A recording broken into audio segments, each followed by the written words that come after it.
The UN foreign policy chief warns that the Middle East is on the brink of a full-blown war.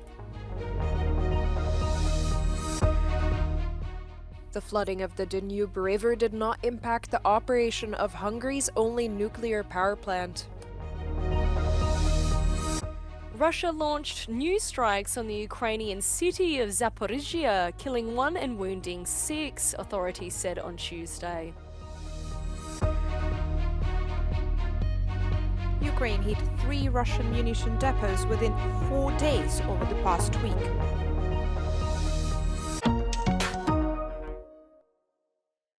Heavy rains in Italy's central Tuscany region have continued to cause havoc, with many evacuated from their homes. 2 foreign tourists, a 5-month-old baby and his grandmother were missing on Tuesday after floods hit overnight. Italian authorities said rescuers searched for the 2 using divers, rescue dogs and drones. According to firefighters, the baby's parents and grandfather were rescued. Meanwhile, parts of the UK were submerged by flash floods after some areas saw up to 2 months' worth of rainfall in 2 days. Roads were closed, some train lines in London were suspended, while dozens of people in central and southern England reported their houses being submerged. Extreme weather has wreaked havoc across Europe this year, with high temperatures, intense storms and flooding impacting various regions.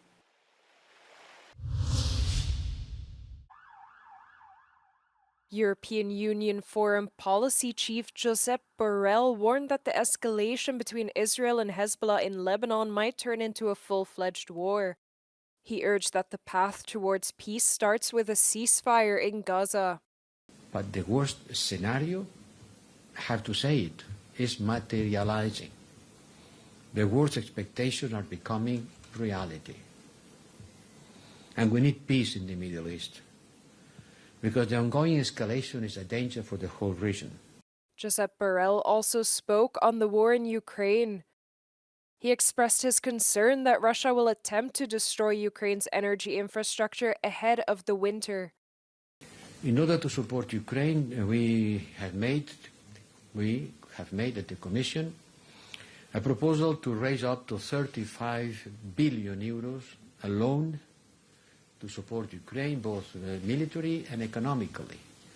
And both things have to be done at the same time. It doesn't make sense to provide with an electricity generated today if it has to be destroyed tomorrow.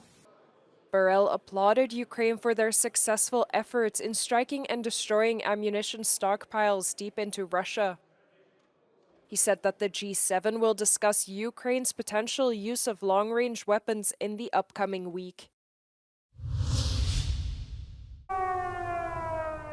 Although Paks was not spared by the flooding of the Danube, the operation of Hungary's only nuclear power plant did not come under threat by the water. The Danube peaked at 806 centimeters by the city in central Hungary.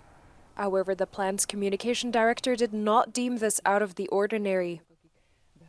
Az atomerőműben mindennek szigorú szabályzása van, egy szabályozott rendszer szerint léptettük ütemesen életbe azokat az intézkedéseket, amik a magas vízszint elleni védekezést jelentik.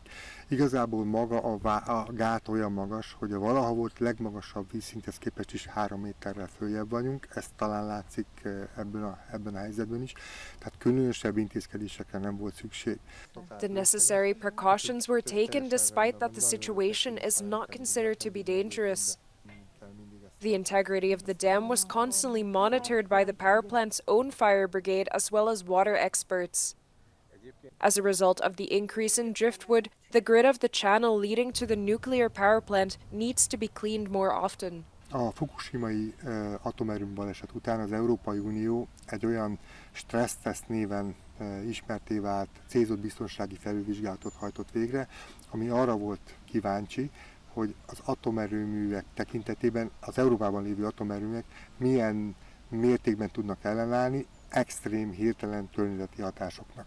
Nálunk nyilván cunami az nem fordulhat elő, de például olyan földrengés az lehetséges, és azt tapasztalta ez a vizsgálat, hogy a paksi atomerőmű az európai blokkok között a legjobbak, tehát nagyon érme, dobogós helyezést ért el.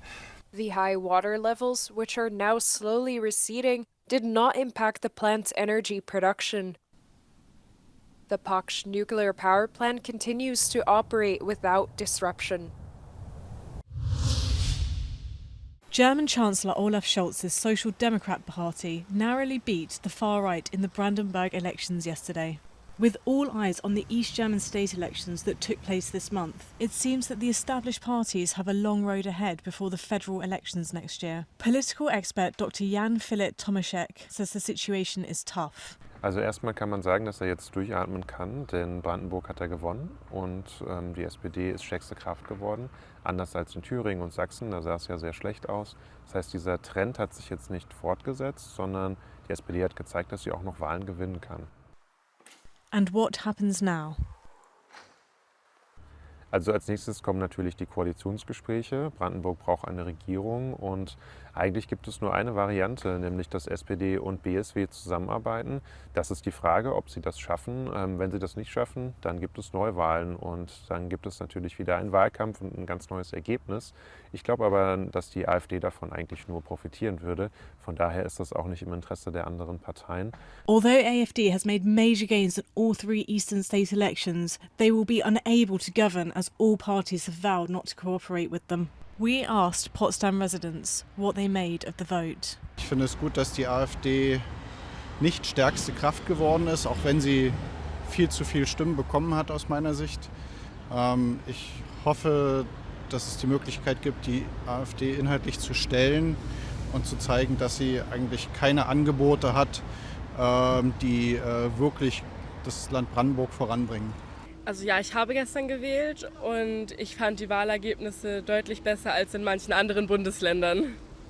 Coalition negotiations in the other states of Thuringia and Saxony have not yet concluded. Both the Greens and the FDP have been kicked out of the state parliaments. For the Greens, it was a close call, but the Liberals will now be fighting for their survival.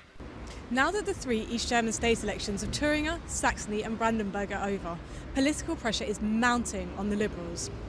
German Finance Minister Christian Lindner is under immense pressure to make key decisions before Christmas this year, as many are now wondering if the FDP will even survive in the coalition government until the federal elections next year. Liv Stroud, in Potsdam, for Euronews. Ukrainian President Volodymyr Zelensky is in the US this week to amass support for his so-called victory plan, aimed at charting an end to the Russian invasion of his country.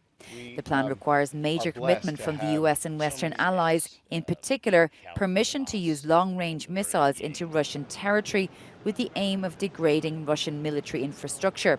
But so far, London and the White House have refused the request for fears of greater escalation. Ukraine says its army is at a serious disadvantage as a result.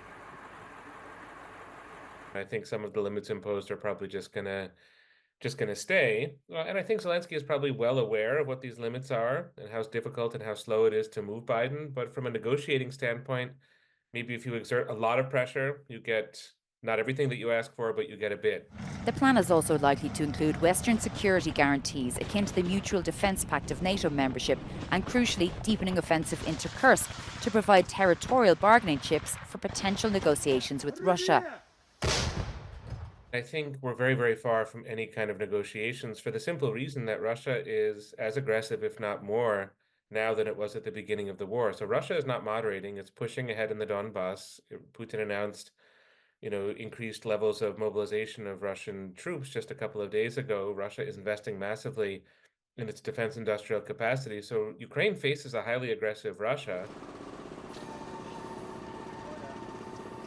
As President Zelensky has said, nobody wants peace more than the Ukrainians. Given the current situation with an exhausted army on the battlefield, the constant plea for weapons and then restrictions on how to use them is unsustainable. But he says his plan for victory is a way to resolve all that. Germany's economy minister Robert Habeck said he will support Germany's car industry, but is hesitant about raising tariffs on Chinese-made electric vehicles. Gleichwohl bin ich kein Fan von Zöllen, von Ausgleichszöllen, weil das wahrscheinlich zu Gegenmaßnahmen führen wird und uns in einen Zollstreit, vielleicht Krieg mit China verwickeln wird. Ich dringe also auf eine politische Lösung. The German car industry is in the middle of a crisis when it comes to the production of electric vehicles. Car manufacturers are complaining about the competition from China, who are able to keep their production costs low due to subsidies. Many German car makers, including Volkswagen, are considering closing production plants in an attempt to become more profitable.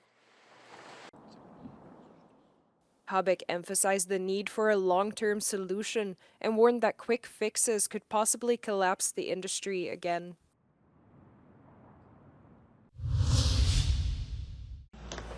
Russia launched new strikes on Ukraine's Zaporizhia, killing 1 and wounding 6, authorities said on Tuesday. Local officials said it was the second consecutive night that glide bombs attacked the southeastern city, with up to 40 multi-story buildings and residential dwellings critically damaged. Да, пошкодженный. Ни окон, ни дверей в доме нет. Шифер пошкодженный. Животные поразбегались. Услышал свист, и я был не один, мы попадали на землю. Я был возле машины у соседа. И смотрю, я лег возле машины. И бабах. И полетели искры сверху. У меня на свитере даже запах услышал. А я лежал под машиной. Meanwhile, the governor of Russia's Belgorod region said that Ukrainian shelling on a village close to the border killed 3 people, including a child. It comes as Russia's defense ministry claims fighter jets are, quote, covering their airspace in the embattled Russian region of Kursk.